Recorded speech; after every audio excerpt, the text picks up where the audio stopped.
Mandat rakyat itu adalah untuk melindungi segenap bangsa dan seluruh tumpah darah Indonesia, bukan untuk melindungi seorang Jokowi.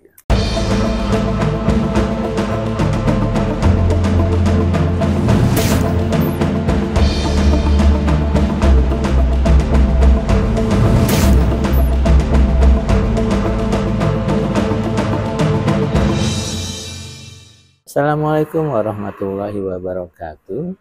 Apa kabar teman-teman semua? Bertemu lagi dengan saya di channel ini. Saat ini saya kembali sedang bersama dengan pengamat intelijen dan geopolitik Bapak Amir Hamzah. Apa kabar Pak Amir? Baik. Ya, teman-teman semua. Kalau kita bicara tentang masalah kepemimpinan nasional, banyak pengamat yang mengatakan, termasuk Pak Amir Hamzah, bahwa kita ini sebetulnya sedang mengalami krisis kepemimpinan, ya Pak Amir ya. Iya, karena sejak Pak Jokowi naik pada tahun 2014 sampai dia lengser pada tahun 2024 bulan Oktober, masyarakat justru mengalami kekecewaan yang mendalam. Ternyata Pak Jokowi itu tidak seperti yang mereka harapkan. Meskipun ketika Pak Jokowi naik menjadi presiden pada tahun 2014, The Times sempat membuat artikel dengan judul yang sangat bombastis, yaitu Pak Jokowi dianggap sebagai the new hope atau harapan baru. Nah, ketika Pak Jokowi selesai menjadi presiden, naik Pak Prabowo, masyarakat pun berharap dari Pak Prabowo. Tapi ternyata sampai sejauh ini pun masyarakat banyak yang kecewa karena Pak Prabowo juga dinilai masih jauh dari harapan, minimal dalam tercermin dari kinerjanya dalam 100 hari lebih saat ini. Nah, baik Pak Jokowi maupun Pak Prabowo selama ini juga selalu mengklaim bahwa mereka adalah pemimpin yang dipilih oleh rakyat, mendapat mandat dari rakyat. Meskipun kita tahu proses kemenangan mereka di Pilpres baik 2014, 2019 dan juga 2024 ada warna kecurangan di penyelenggaraannya, yang tentu saja artinya melibatkan KPU maupun Bawaslu. Nah, kita akan bicara kepada Pak Amir, sebetulnya apa sih yang membuat mereka berani mengklaim mendapat mandat dari rakyat, sementara kinerjanya sendiri tidak mencerminkan bagaimana kehendak rakyat itu dipenuhi dan bagaimana pemilu itu tidak dimenangkan secara jujur. Silakan Pak Amir. Ya, saya kira siapapun yang sudah secara resmi ditetapkan sebagai Presiden Republik Indonesia tentu berhak untuk menyatakan bahwa dia mendapat mandat dari rakyat. Ya. Cuma masalahnya kemudian adalah mandat itu untuk apa dan bagaimana akan dia laksanakan. Ya, betul. Nah, kalau kita bicara apa sih esensi dari mandat yang diberikan rakyat kepada seorang presiden? Nah, Pak Prabowo sendiri setelah menjadi presiden kan berulang kali bicara tentang alinea keempat dari pembukaan Undang-Undang Dasar 45. Betul. Nah, yang intinya adalah melindungi segenap bangsa dan seluruh tumpah darah Indonesia, memajukan kesejahteraan umum, mencerdaskan kehidupan bangsa, dan melaksanakan politik luar negeri yang demokratis untuk kemerdekaan yang abadi kan, perdamaian abadi gitu kan. Nah, jadi karena dia sudah mengklaim bahwa dia mendapat amanat dari rakyat, maka tugas dan kewajiban dia adalah menyelenggarakan apa yang tertuang dalam alinea keempat pembukaan Undang-Undang Dasar 45 itu, yang lazimnya dalam sistem kenegaraan kita sebut sebagai kepentingan nasional dan tujuan nasional. Betul. Karena melindungi segenap bangsa dan seluruh tumpah darah Indonesia sampai politik luar negeri untuk perdamaian abadi, itu kan akhirnya harus ditujukan untuk membangun masyarakat yang berketuhanan yang maha esa, kemanusiaan yang adil dan beradab, persatuan Indonesia, permusyawaratan perwakilan untuk mewujudkan keadilan sosial bagi seluruh rakyat Indonesia. Nah, faktanya sekarang adalah itulah juga yang sekarang menjadi harapan dan suara rakyat. Nah, jadi adalah keliru salah satu kekeliruan besar yang ditulis oleh majalah Times waktu Jokowi dilantik menjadi presiden, bahwa Jokowi adalah new hope, gitu kan. Sebenarnya tidak ada harapan baru. Karena tugas dia adalah melaksanakan apa yang sudah dicantumkan oleh para pendiri bangsa kita yang berulang kali dianukan oleh Pak Prabowo, yaitu alinea keempat dari Undang-Undang Dasar 45 tadi. Nah, masalahnya kemudian kita lihat bahwa dalam mengemban amanat itu, Kan dia menerima warisan dari 10 tahun pemerintahan Jokowi yang bikin negara ini amburadul. Betul. Ya kan? Korupsi merajalela, pelanggaran undang-undang, manipulasi, kebohongan publik, segala macam kan. Janji pertumbuhan 7%, tapi kita lihat bagaimana sekarang. Betul. Kan? Dolar yang katanya nanti hanya akan berkisar paling tinggi Rp10.000 per dolar, sekarang sudah hampir mendekati 17.000 gitu kan. Betul. Kemarin 16.500, malah hari ini sudah 16.600 kan. Nah, masalah-masalah inilah yang menjadi suara rakyat. Dengan kata lain bahwa kalau kita ambil bertitik tolak kepada apa yang berulang kali diungkapkan oleh Presiden Prabowo, bahwa mandat rakyat itu adalah untuk melindungi segenap bangsa dan seluruh tumpah darah Indonesia, bukan untuk melindungi seorang Jokowi.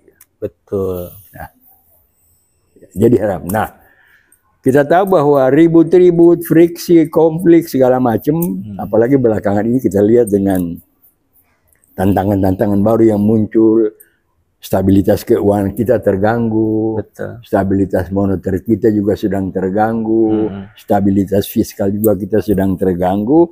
Maka yang kita lihat bahwa pemerintahan Prabowo ini tidak hanya berhadapan dengan ancaman politik dan ancaman stabilitas keamanan, betul, tetapi juga berhadapan dengan ancaman moneter. betul. Nah, jadi sesungguhnya ancaman yang dihadapi oleh Prabowo, apalagi dengan dia tidak mau bertindak sebelum dia mengambil tindakan hukum terhadap kesalahan-kesalahan dia lakukan oleh Jokowi selama 10 tahun memerintah, itu tantangan-tantangannya lebih multi kompleks. Kan? Apalagi kita harus keluar dari tekanan Cina, kita harus keluar dari rencana-rencana Xi Jinping dengan Jokowi yang belum bisa dilaksanakan.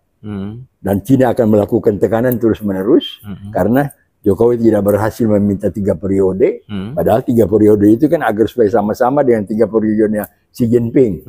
Nah, maka rakyat sangat mengharapkan bahwa segala sesuatu yang sekarang terjadi, perpecahan, konflik, disintegrasi bangsa, munculnya masalah-masalah seperti PIK 1, PIK 2, masalah PSN dan lain-lain sebagainya yang merupakan warisan Presiden Jokowi, itu mengharapkan bahwa untuk menyelesaikan masalah itu, untuk membangun kembali stabilitas politik, stabilitas keamanan, dan juga stabilitas moneter dan keuangan, maka satu-satunya jalan, apalagi sudah menjadi gagasan Pak Prabowo bahwa dia akan mengejar koruptor sampai ke Antartika, sementara fakta menunjukkan bahwa dalam berbagai kasus korupsi, bukan saja Jokowi, tapi anaknya, mantunya kan ikut terlibat di dalamnya. Nah, jadi sekarang tinggal bagaimana Pak Presiden Prabowo membuktikan saya sudah menerima mandat dari rakyat dan saya harus melakukan tindakan hukum kepada Presiden Jokowi. Dan sekarang tinggalkan bagaimana caranya, barangkali juga mungkin hal itu juga terfikir kalau kita lihat dari wacana-wacana yang selama ini dilontarkan oleh Presiden Prabowo. Tentu saya pikir bahwa mau tidak mau pada satu saat nanti, entah lama atau tidak, tetapi saya lihat indikasinya akan kita lihat pada bulan April nanti. Kalau memang pada bulan April itu setelah Kongres PDIP, Pak Prabowo jadi melakukan reshuffle kabinet. Nah, reshuffle kabinet kan tentunya kan bukan pada mereka yang berada pada tataran menteri atau wakil menteri saja, tapi orang-orang yang ada sekeliling itu, seperti yang kemarin bicara tentang masalah babi, kepala babi si Hasbi juga barangkali juga merupakan orang yang sudah harus difikirkan oleh Pak Prabowo untuk diganti, karena kalau ada orang yang dari istana bicara seperti ini kan akan merugikan presiden sendiri gitu kan. Jadi mereka datang dia yang angkat itu bukan untuk membantu presiden, memperkuat otoritas presiden, tapi justru menimbulkan hal-hal dan penilaian negatif terhadap presiden, karena cara mereka menanggapi masalah itu kan sangat tidak etis, tidak sopan, dan di luar akal sehat. Nah, untuk menyatakan bagaimana Prabowo harus mengambil tindakan kepada Jokowi, ada beberapa hal yang bisa kita ambil sebagai konvensi. Misalnya, di era Orde Baru, ketika Pak Harto berhasil menumbangkan Orde Lama dengan G30 SPKI-nya gitu. Kan ketika orang bertanya tentang Bung Karno kan Pak Harto menyatakan mikul dur mendam jero. Ya. Walaupun pada saat itu banyak pihak termasuk Jenderal Nasution sendiri menyatakan bahwa ada indikasi keterlibatan Bung Karno dengan PKI. Tapi kan Pak Harto tidak mengambil tindakan hukum yang seperti kasih penjara atau lewat pengadilan. Beliau tetap menyatakan mikul dur mendom jero. Apa yang sudah-sudah, tapi saya tetap menghormati. Tetapi agar supaya setelah tidak menjadi presiden, Bung Karno tidak lagi akan dicokoki oleh komunis, dipengaruhi oleh komunis Cina, maka Bung Karno kan diamankan di Wisma Yaso. Dan sekarang menjadi pusat sejarah militer di Jalan Gatot Subroto. Nah, jadi tahap pertama barangkali bisa juga lah Pak Prabowo menyatakan kalau orang bertanya tentang bagaimana tindakan terhadap Jokowi, ya karena dia pernah menjadi presiden, boleh untuk tahap pertama mikul dur mendom jero. Tapi diberikan satu kepastian, lo tinggal di Solo nggak boleh keluar kemana-mana. Jadikan tahanan rumah ya, tahanan kota ya. Semacam itulah gitu tahanan kan. Kota. Setiap tamu harus lapor, tidak boleh kemana-mana. Tapi kalau untuk pada tahap itu kan harusnya sudah jadi tersangka, Pak. Kenapa? Tidak jadi tersangka. Enggak dong. Atau saksi dari sebuah kasus. Yang penting kan ada declare dari presiden saja, ada satu keputusan. Oke. Ya kan? Kalau tidak, kan nanti makin jadi-jadi kan, dia bisa bayar orang seperti sekarang itu datang merekayasa situasi, seolah-olah ada orang 3-4 bus datang, padahal kenyataannya kan itu orang yang direkayasa kan, yang datang malah dikasih duit segala macam, manipulasi pendapat. Gitu. Ya, itu waktu dia orang berbondong-bondong ke rumah dia ya, katanya wisata ke rumah Jokowi gitu. Oke, terus Pak? Salah satu yang itu bisa diambil sebagai konvensi. Nah, baru kemudian tahap berikutnya. Tahap berikutnya adalah setiap orang yang terlibat korupsi yang ada kaitan dengan Jokowi dibawa ke pengadilan. Seperti sekarang kasus Hasto. Andai kata ada pengakuan dari Hasto yang menyangkut korupsi yang dilakukan oleh Jokowi, nah itu kan dia sudah menjadi alat bukti di pengadilan. Iya sih. Untuk mengambil tindakan hukum. Iya. Ya kan. Nah, persoalannya kemudian adalah niat Jokowi untuk meminta 3 periode itu untuk apa? Ya kan? Kalau kita lihat dari hasil selama 10 tahun, kan dia tahan mendapatkan 3 periode lagi, kan hanya untuk melaksanakan kepentingan Xi Jinping dan RRC di Indonesia kan? Iya, bukan untuk kepentingan negara ya. Bukan. Nah, jadi saya kira inilah saatnya bahwa semua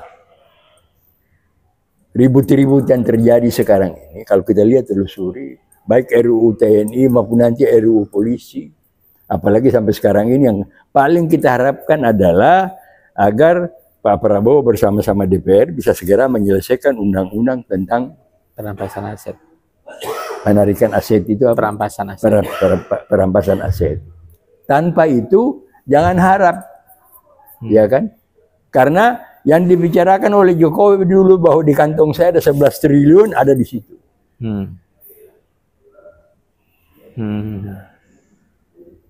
Nah, jadi prosesnya dengan mengurung Jokowi di Solo, di rumah kediamannya sekarang, sebagaimana dulu dilakukan oleh Pak Harto terhadap Bung Karno, ya kan? Maka proses tindakan hukum terhadap orang-orang yang terkait dengan dia kan akan bisa berjalan dengan mudah. Inilah sebenarnya contoh pada saat sekarang ini adalah mandat yang diberikan oleh rakyat kepada Presiden Prabowo. Harus dilaksanakan dengan sebenar-benarnya. Itu harus dilaksanakan. Apalagi dia sudah berjanji bahwa sampai ke Antartika saya akan kejar kan. Nah ini ada di ini. Nah kalau tidak, ke depan akan terasa bahwa dengan dilibatkannya Jokowi dalam Danantara, maka akan terjadi gap. Kan dunia internasional pun sudah tahu bahwa Jokowi adalah seorang koruptor kan. Betul. Sampai sekarang kan nggak ada yang bantah itu. Nah ini berarti eksistensi dan kinerja dan antara nanti ke depan. Itu nanti kan akan ada kaitannya dengan IMF.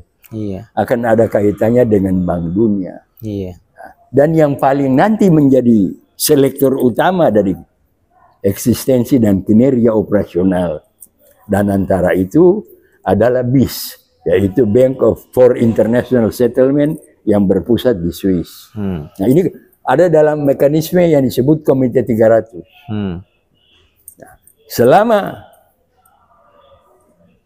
Prabowo masih ikut sertakan pemimpin yang dicap oleh dunia internasional sebagai koruptor, maka eksistensi dan kinerja dan antara akan tetap akan terganggu oleh apa yang sudah menjadi masalah kepastian hukum dalam sistem atau dalam mekanisme Komite 300 dengan sistem perbankan yang saya bilang tadi. Iya. Cuma kan masalahnya gini, kita merujuk ke kasusnya ijazah Pak Jokowi lah. Ini sudah sangat heboh. Ada muncul bukti-bukti baru. Akan tetapi polisi sampai sekarang masih belum bergerak. Artinya masih ada keengganan buat polisi untuk mengusut Jokowi. Nah, ada yang mengatakan bahwa semua ini pangkalnya adalah karena Kapolrinya itu orangnya Pak Jokowi. Geng Solo katanya. Nah, selama Kapolri yaitu Pak Listio Sigit nggak dicopot atau diganti, kayaknya banyak yang meyakini memang Pak Jokowi itu nggak akan tersentuh. Nah, problemnya apakah mau Pak Prabowo mengganti Kapolri atau tidak? Nah, menurut Bapak sebetulnya masalahnya di mana? Masalahnya soal nanti Polri mau periksa Jokowi atau tidak, Kapolrinya mau periksa atau tidak, masalahnya kan sentral pusat kewenangan pengelolaan negara ini kan ada di tangan presiden. Nah, itu masalahnya. Nah, sekarang tinggal presiden perintah tindakan hukum itu kepada siapa? Apa kepada KPK, apa kepada Kejaksaan Agung, apakah kepada Polri? Nah, Anda kata dia perintah KPK, KPK nggak mau, ya KPK-nya dicopot. Kan presiden punya hak prerogatif. Sebagai kepala negara kan dia udah. Nah, yang kedua, kalau dia ini diperintahkan kepada Jaksa Agung tidak, Jaksa Agung dicopot gitu. Karena dia tidak mau mengikuti perintah presiden, dia kan pula kepada Kapolri. Jadi masalahnya bukan terletak pada Sulistyo atau tidak, pada Kapolri atau tidak. Jadi pertanyaannya Prabowo berani nggak menindak Jokowi? Itulah yang sekarang harus kita harap. Sekarang bukan soal berani atau tidak berani lagi. Tapi kita harus meyakinkan Pak Prabowo bahwa Anda sudah bicara, Anda mendapat mandat dari rakyat. Nah, ini adalah mandat dari rakyat, laksanakan dong. Sebagai tanggung jawab ya. Iya. Karena kan tanpa mandat ini kan kedudukan Anda sebagai presiden menjadi rapuh. Iya. Ya. Iya. Jadi harapan Babi apa terhadap Pak Prabowo? Itu aja. Singkat saja. Dia sudah menyinggung bahwa dia akan melaksanakan apa yang tertuang dalam Mukadimah Undang-Undang Dasar 45. Dia akan mengejar koruptor sampai ke Antartika. Iya. Dia akan mewujudkan kesejahteraan rakyat. Dia akan mewujudkan keadilan sosial. Ya tinggal. Iya. Laksanakan Om Pak gitu kan. Karena kan udah kasih mandat sama Bapak. Iya. Kalau Bapak laksanakan itu pasti akan kami dukung gitu kan. Betul. Ya, teman-teman semua, sebetulnya apa yang dikatakan Pak Amir ini juga merupakan keinginan dan harapan masyarakat. Karena apa? Karena problem yang dihadapi oleh Pak Prabowo sekarang seperti dalam masalah finansial, keuangan, juga masalah kurs rupiah ini merupakan warisan dari Pak Jokowi. Kalau misalnya saja Pak Jokowi itu dipidanakan, mungkin semua masalah ini bisa selesai. Misalnya dari dalam kasus jasa palsu. Kalau misalnya pemerintah bisa membuktikan ijazahnya Pak Jokowi palsu, kan semua kebijakan dia batal ya Pak ya. Dan mungkin dengan membatalkan semua kebijakan Pak Jokowi, itu akan mempermudah Pak Prabowo untuk memperbaiki kondisi yang sekarang. Bukan begitu ya Pak ya? Nah teman-teman, memang sekarang kembali lagi kepada Pak Prabowo. Berani atau enggak, mau atau enggak. Karena kita tahu Pak Prabowo itu menjadi presiden itu atas bantuan Pak Jokowi. Meskipun dengan cara yang curang ya Pak ya. Nah, jadi kita berharap memang Pak Prabowo ini punya tanggung jawab untuk melaksanakan amanat rakyat ya Pak ya, dengan sebaik-baiknya gitu ya, agar Indonesia itu bisa selamat. Kalau dalam bukunya Pak Prabowo disebutkan bahwa Indonesia akan hilang pada tahun 2030, mungkin dengan dia bisa mengubah keadaan saat ini, Indonesia akan selamat sampai melewati 2030, bukan gitu, Be? Ya, soal Indonesia hilang tahun 2030 itu kan beliau mengutip tulisan dari Gosplit. Ya, itu kan. Tetapi kan kita masih yakin bahwa ada faktor di luar itu yang bisa memberi jaminan kalau kita melihat itu secara spiritual dan lain sebagainya, bahwa belum tentu ramalan itu akan terjadi. Ya. Tapi biar bagaimanapun juga itu menjadi bahan bagi kita untuk mawas diri, bagaimana jangan sampai kita alpa, sehingga kita bisa keluar dari tekanan-tekanan yang dilakukan baik dari timur maupun dari barat. Betul. Karena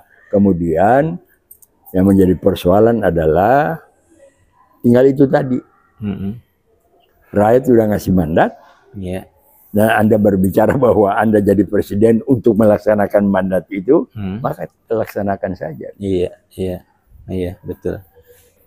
Dan nggak hanya itu ya, Be, ya. Kan sekarang ini banyak orang yang melihat kondisi di mana rupiah sudah terpuruk. Kemarin pada penutupan perdagangan hari Selasa itu sudah ada di 16.611, sehingga dianggap sebagai posisi terburuk sejak tahun 98. Kemudian juga defisit anggaran sudah terjadi pada 2 bulan pertama tahun 2024 dan juga 1 triliun. Betul. Dan bahkan katanya pemasukan pajak itu juga udah anjlok 30 triliun, sehingga Indonesia ini sebetulnya sudah diambang krisis seperti tahun 98. Mudah-mudahan kalau misalnya Pak Prabowo bisa bertindak tegas minimal dengan menindak Pak Jokowi, kepercayaan publik akan pulih, Pak. Ya? Terutama kepercayaan pasar. Karena semua ini memang yang memberatkan kondisi Indonesia sekarang ini adalah isu tentang Pak Jokowi. Apalagi dia ada di Danantara, sementara dia sudah dijuluki oleh CCRP sebagai orang terkorup. Ya, kalau saya berkeyakinan bahwa ada rencana Presiden Prabowo untuk melakukan itu. Saya lihat dari mana bahwa pada sektor-sektor yang strategis kan beliau menempatkan orang-orang kepercayaannya. Contoh misalnya saya mendalami Danantara.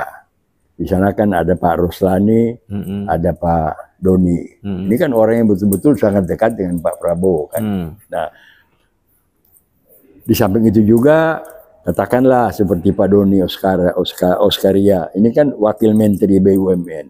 Nah, sementara kita tahu bahwa Menteri BUMN itu siapa dan kasus-kasus korupsinya juga kan banyak kan. Nah, jadi bisa saja penempatan wamennya itu untuk mengintip sampai sejauh mana. Nah, ini nanti akan terbaca apabila bulan April depan ini Presiden Prabowo melakukan reshuffle kabinet. Nah, kita harapkan agar reshuffle itu berjalan bersamaan dengan apa tindakan hukum dia terhadap Jokowi.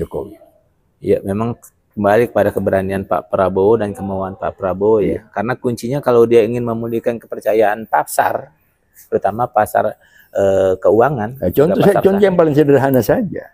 Setiap rektor itu kan diangkat oleh presiden kan. Orang menjadi rektor itu kan dengan keputusan presiden. Betul. Kan Pak Prabowo karena rektor itu diangkat, dan Prabowo kan bisa panggil rektor UGM. Betul. Loh, mana bukti bahwa ijazahnya palsu atau tidak? Betul. Iya. Nah, jadi kan ada kewenangan-kewenangan yang ada pada diri dia, karena kewenangan dia mengangkat pejabat, berarti kewenangan dia juga untuk menanyakan sesuatu dari pejabat itu apabila di situ terjadi masalah. Iya.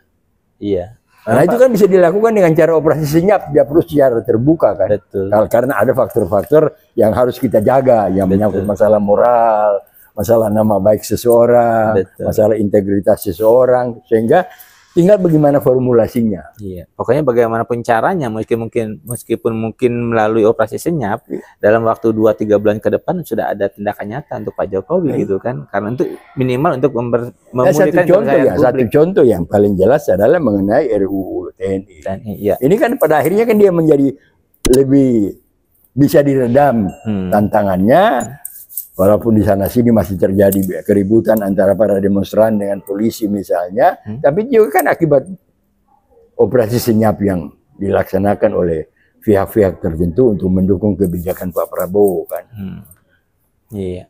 Ya teman-teman, demikianlah bincang-bincang saya dengan Pak Amir Hamzah. Semoga apa yang beliau katakan bermanfaat buat teman-teman semua, dan mudah-mudahan ya Pak Prabowo juga menonton video ini sehingga beliau bisa memenuhi harapan publik untuk segera memproses Pak Jokowi secara hukum. Terima kasih. Sama-sama. Ya teman-teman semua, kita bertemu lagi pada podcast yang selanjutnya. Assalamualaikum warahmatullahi wabarakatuh.